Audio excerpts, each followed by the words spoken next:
Cancer warriors shouldn't have to worry about being evicted or having their car repoed. They shouldn't have to stress about how to keep the lights on while they're going through chemo. My name is Melanie Holscher, and I'm the host of the Ovary Jones Show. And today's guest, Mary Jenkins, experienced all the financial devastation of a cancer diagnosis. But she didn't just complain about it, she did something about it. And now you can too. Here's the show. Mary Jenkins, I am so excited to have a conversation with you today. I've been really looking forward to this. What a Moxie powerhouse. Welcome to the program. Thank you, thank you, thank you so much. I'm excited about our conversation as well. So tell me, you too heard those words, you've got cancer, but what was your life like before you got that diagnosis? What were you up to? Okay, so before I heard the words, I actually was in ministry school. I had, was involved with network marketing, doing different things, was really enjoying life, working, just having fun. And I was in ministry school and I was studying about these people called God's generals.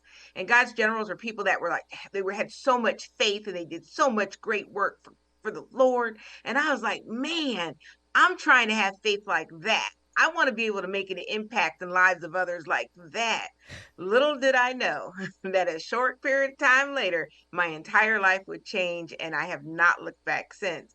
And so my son, my youngest son Jerry, elbowed me in the chest in December of 2005, and it caused the pain, and it ended up sending me to the emergency room, and then life changed. Wow. Wow. Life really did change.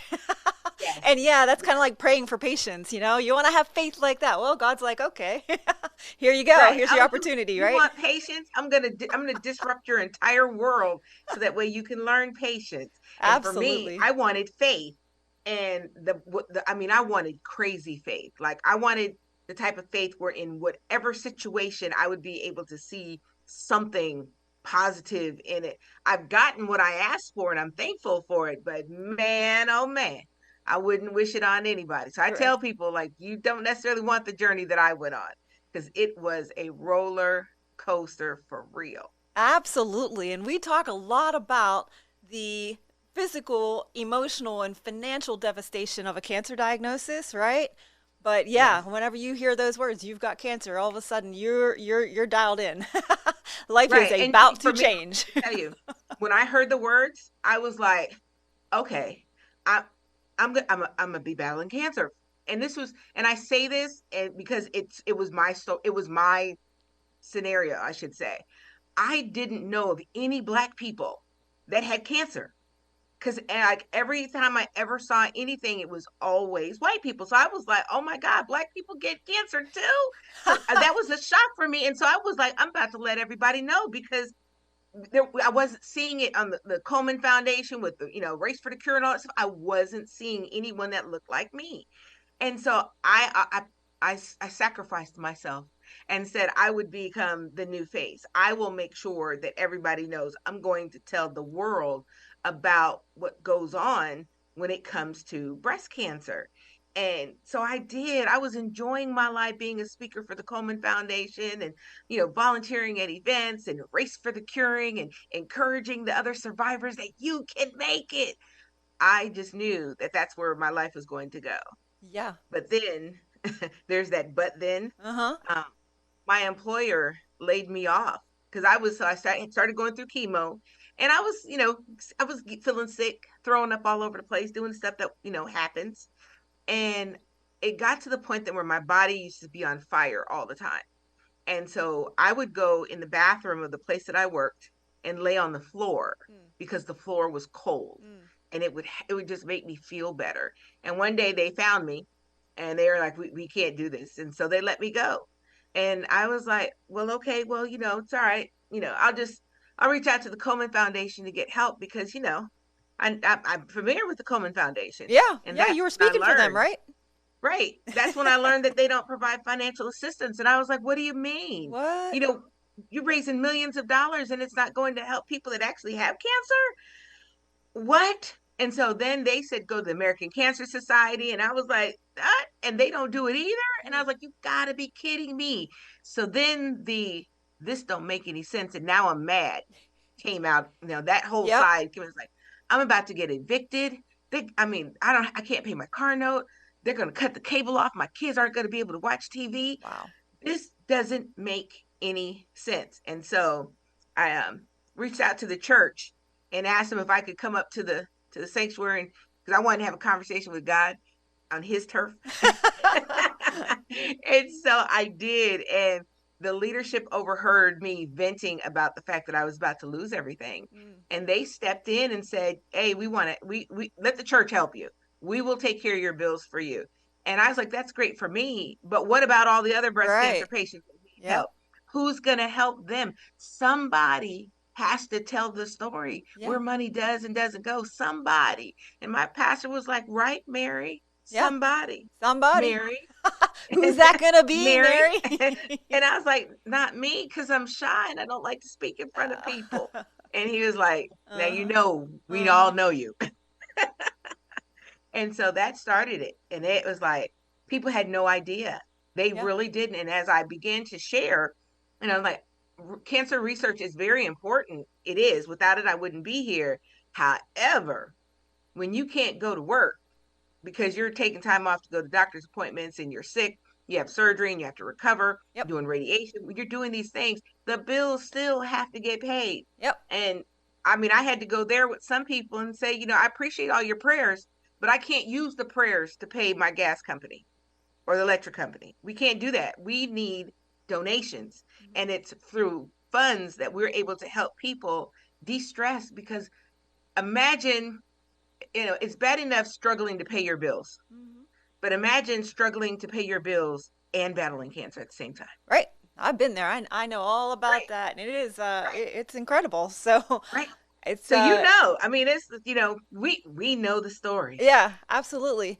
And, I have to say I was very blessed in many ways, because, my doctor said, hey, you've got to, quit and go on disability or do whatever, so that, this cancer fight, this is your full-time job. Like, this is full-time job.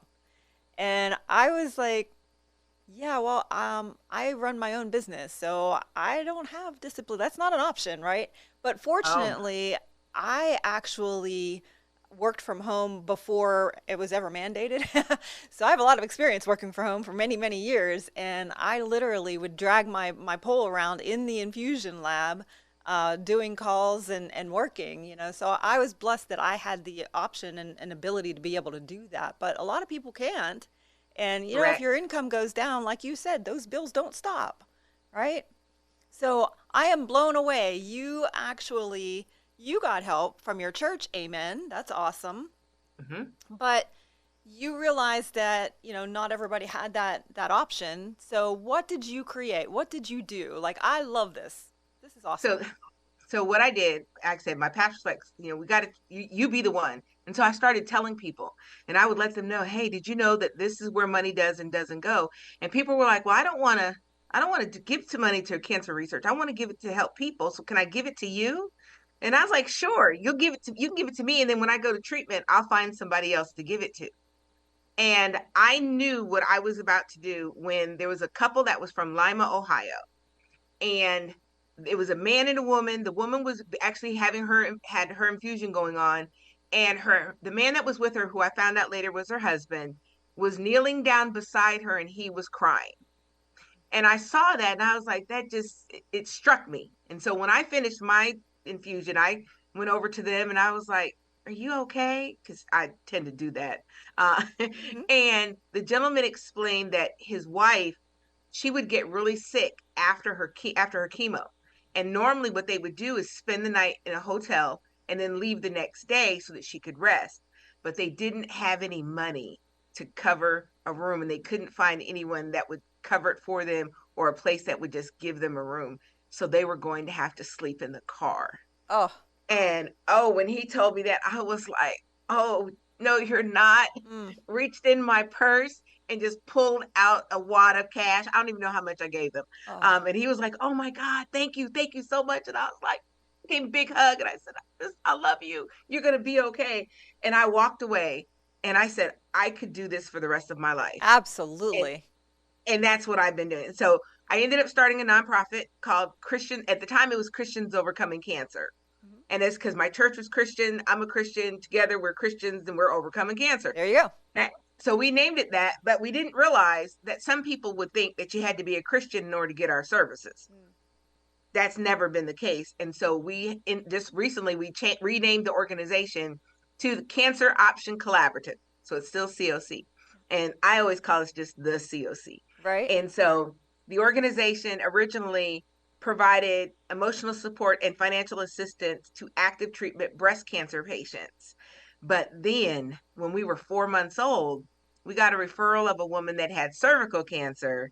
And I told her we couldn't help her because she had the wrong type of cancer, Oh, which not it all was like, cancer's pink. I was like, wait a minute. Did I just say you have the wrong type of cancer? Oh my God. What have I done? Made some phone calls to my board and said, listen, we're not ever going to tell anyone ever again that they have the wrong type. And so we changed the mission to include all cancers. Good. And I learned about prostate cancer, colon cancer, ovarian cancer, endometrial cancer, brain cancer, all the cancer. I had no idea. Yeah. And so the organization today is 17, we're in our 17th year, and we have now provided services to people in all 50 states and have contacts. I used to say 27 countries, but this week we actually partnered with an organization that's in Amsterdam. So now we have 28 countries. Well, hello, Amsterdam. That is amazing. Hello, Amsterdam. Good job. That's fantastic. Yeah, I had ovarian cancer, and so we always said, we're the sprinkle of teal in a sea of pink, right? But I am so glad that you opened it up and extended your services out to all different cancer types, all different types of people, every walk of life, because cancer impacts everybody. Everybody. Right. Yeah.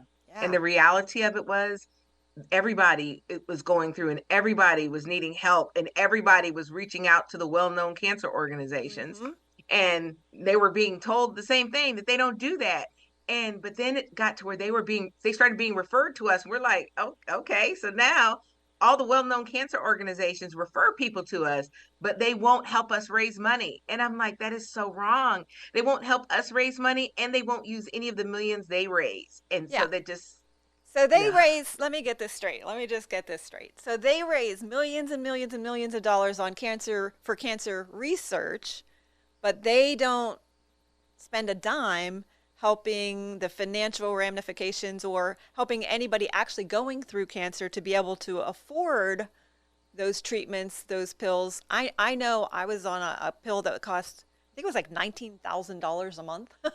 And every month, every time I'd take one of those pills, I'd be like, well, I just, took a pill instead of buying a brand new car. I could buy a brand new car every single month, and I was popping these pills, So the medications, the treatments, it's all very, very, they have a huge price tag.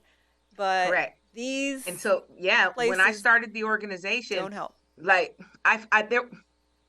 to preface this, when I started the organization, there were some places out there that would offer financial assistance. They would offer like $500 once in your life if you were income eligible, had a certain type of cancer, and lived in a certain place. And that I never met anybody's criteria. One place you had to have a job. So now I was like, okay, now I've been laid off work. Right. So now I don't have a job, and I need help. And it was like, oh my God. And so I said, you know what? We're not going to have those criteria. If they are in active treatment that we can verify with their doctor, and they have a need that we can verify with the company, then we'll just make the payment. We're not. I don't care about all that, because I've learned that you can have a very good job, have a very good income, get diagnosed with cancer, and lose everything. Everything. Yes, it is. Yes. Yes. Amen. Amen. Amen. It's financially ruined so many people. And I just think that the work that you do is so incredibly important. And here's what I love. So we all go through storms in life, right? Sorry. We all go through storms in life. And, our storm happened to be cancer, right? But we all go through all kinds of different storms.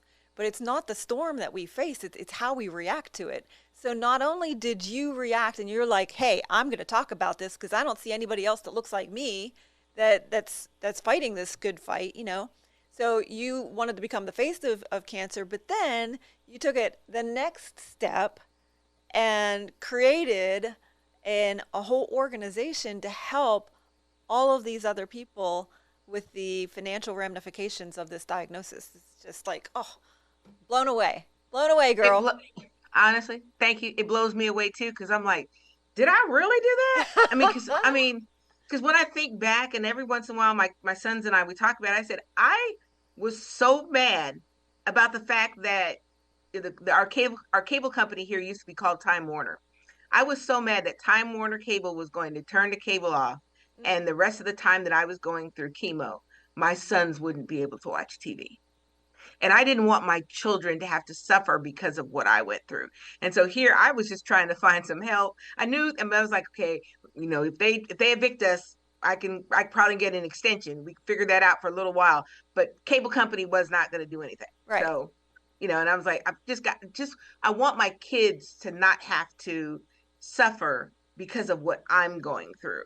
And so, I mean, I saw all the sides of it, because oftentimes we think about the person that's going through treatment, but we don't even realize that the husband, or the kids or the parents or the cousins, the aunties, they're going through as well. Mm-hmm. And they may be going through financially because they want to help. You can't go to work. Oh, well, we'll go ahead and take out of our savings to give to you. And then they struggle. And it's like there's millions of dollars funding cancer research. Yeah. There's millions of dollars being used to buy buildings for people to come in and sit in and set up a call in number so that way people can call in. Well, here's my thing. I'm calling in because I'm stressed out because I can't pay my bills and you guys won't help me pay my bills. Yeah. Then what? Yeah. Amen, girl. Well, I am so amazed at your response. And it's one thing to think it, but you grew feet and put it into action. And that's amazing. So Thank you. how big did you grow this thing? Tell me about this. Okay. So when we were 4 months old, we got the referral. The lady that she had cervical cancer. And so it was like, okay. And then when we changed our mission to include all cancers, they started coming. So I'm in Columbus, Ohio, and they started coming from Cincinnati and Toledo and Cleveland. And I was like, okay, well, I can't say you have to be from Columbus, so we'll figure out how to help them. Mm-hmm. But then they started coming from Georgia and Texas and New York and California. And I was like, oh, I can't say you have to be from Ohio. So we had to figure out how to help them in other states. Yeah. And then they came from Canada and Mexico and Johannesburg, South Africa, and Australia and Germany, and of course now Amsterdam. And it's like, oh my God, how did this happen? And so we were actually international in our first year of existence. Wow. And it's just grown from there. And I'm just like, oh my God. I mean, and people are like, how are you guys not $1 million organization? I said, because people find it's like, because people, companies are busy funding cancer research. Right. They're not seeing on the groundwork that's being done. They're not paying attention because they don't get it. I mean, St. Jude reached out to us in 2016, and everybody knows who St. Jude is. Mm-hmm. And they're like, wait a minute, St. Jude? And like, yeah, St. Jude sends people to us. We're little old us. And what had happened is they realized that they provide no cost treatment to the kids, and that the families can come from out of state and stay in the Ronald McDonald House, which is a blessing. Mm-hmm. But they realized that if the families didn't have help paying their bills at home, it was going to be a struggle. So they searched to find an organization that could help them, and they found us. And we're like, okay, let's have a conversation. And I asked them straight out, said, I understand, we'd be more than happy to help your families. Will you help us fundraise? And they said no, because the Wow. money that they raise goes to fund the expenses of the hospital. Mm-hmm. And I get it, but I'm like, can't you take 10% of those funds and help the families? Can't you? Or do you really want me telling people that you don't do that? And so, yeah. Yeah. Wow. So Yeah, because if the families at home aren't able to pay their bills, then, staying in the Ronald McDonald's house is great. But if your electricity is getting cut off, what are you going to go home to? Exactly. Yeah, absolutely. So I am a business coach, right? And I love working with businesses and helping people scale their businesses. And it's just I love doing that, and it's just that's the my passion. But I have always kind of steered clear of 501(c)(3)s because you guys have to do so much fundraising, and it's 501(c)(3)s are very complicated. So kudos to you for figuring all of that out. But tell me, how are you fundraising, and what can people do in order to help out? So in the nonprofit space, and so this is for anybody if they're listening and they want to have a nonprofit, you have to have more than one way of fundraising. You cannot have just one, because if something happens to that one, then what do you do? And so in our case, we have always been funded based off of relationship and just simply asking for donations, because this is what we're doing. We're paying bills, and the only way we can do that is with the love and support of people that understand and want to help.